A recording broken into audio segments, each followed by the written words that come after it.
So let me be a bit open with you tonight. I record this on the evening on the 27th of October.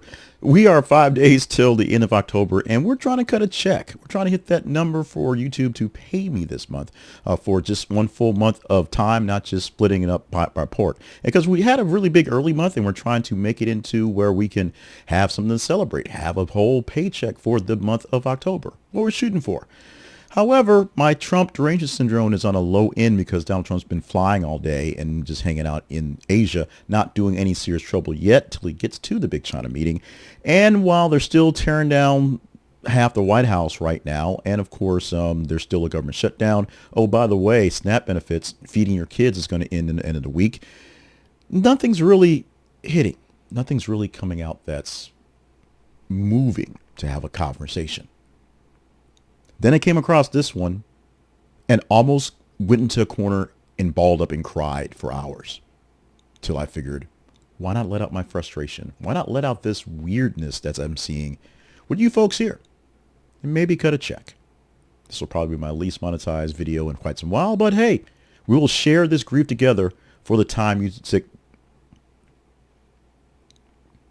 This may be my least monetized video in a while, but hey, we will share the grief together for as long as you want to ride this pony. We're together. What are we talking about today? Oh, just the feels.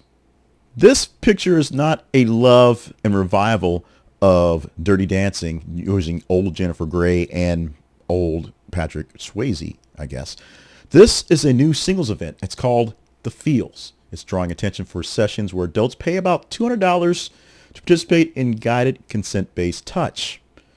That's long hugs, eye gazing, and quiet holding in dimly lit rooms, which you pay for, which would normally be known as that thing, but it's consensual, and everybody's doing it together. A recent feature describes a level 2 experience with prolonged nonverbal exercise meant to create connected beyond the small talk. The price, the format, settings have sparked debate about whether this is therapy adjacent, if it's actually helping, or just a pricey trend that's extremely weird.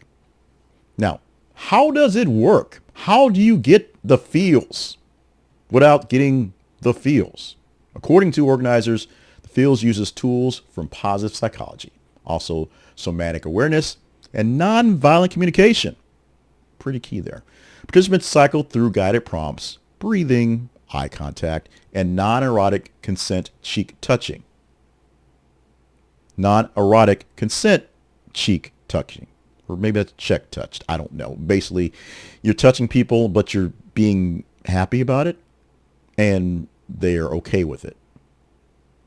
The company pitches this as an IRL alternative, specifically using IRL in the words, to apps aimed at better relating and values-aligned matches.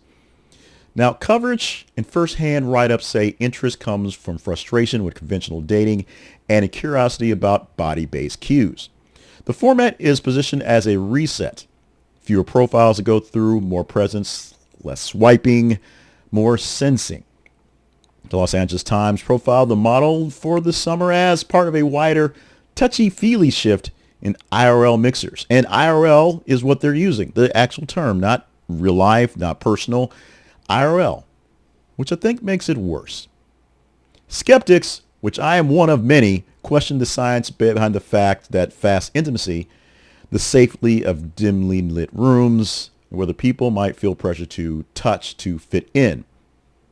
Supporters say strict consent rules, continuous check-ins, and trained facilitation make it safer than unstructured parties and more effective than awkward bar chat. Either way, the concept is trending across social and aggregator sites. Key tests ahead for the feels. Who's actually facilitating these things? How are they training these people to make sure that consent is happening? And how does consent boundaries actually get enforced? And do the attendees report real matches after the novelty fades? Do they actually go home with someone to get real feels? Pricing and access also drive the conversation. I'm paying $200 to go lay up against somebody and not get a drink. That seems a little off. I'm not sure that's where I want to go with it. The events expand in new cities as more facilitators are trained. More fakers can make this happen, and more grifters can grift on something like this. Expect more outlets to sample the review for the format for the good and definitely for the ill. Now, $200 a night to hang out for a couple hours and literally just touch somebody. I could, poke my wife sitting in bed while she's watching a movie and have her just yell at me for much less, the cost of going to the urgent care as she smacks me around, of course. But this therapy-like framing without clinical oversight is creepy. It's weird. So social pressure in the dark rooms is also disturbing. For some singles, the guided touch and clear rules may reduce anxiety, build confidence, and surface some chemistry that apps may miss. The apps are also an issue as well. Like I said, I am married, and I've said for the 21 years I've been married, if there's ever a time that I'm not married to my wife, we are not married for whatever reason. If we get divorced or she passes away or whatever, kidnapped by Al-Qaeda and I don't have the money to fund it, I am never getting married again. I am dropping relationships because it's not worth it. I will not app. I will not date. I don't do anything. We're going to have to live off my daughter being trained all the girly stuff by her aunts because I ain't there. It's not happening. No.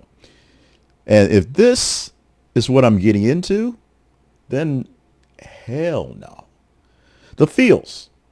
Does it feel good to you? Does it feel like a pretty gimmicky scam that's going to get somebody in trouble with more than just a couple feels? Hey, I need the clicks. So join in on the conversation. Comment away. Call me a fool. Call this foolish. Call this the greatest thing since sliced bread. I will then call you a fool and call you foolish. Have at.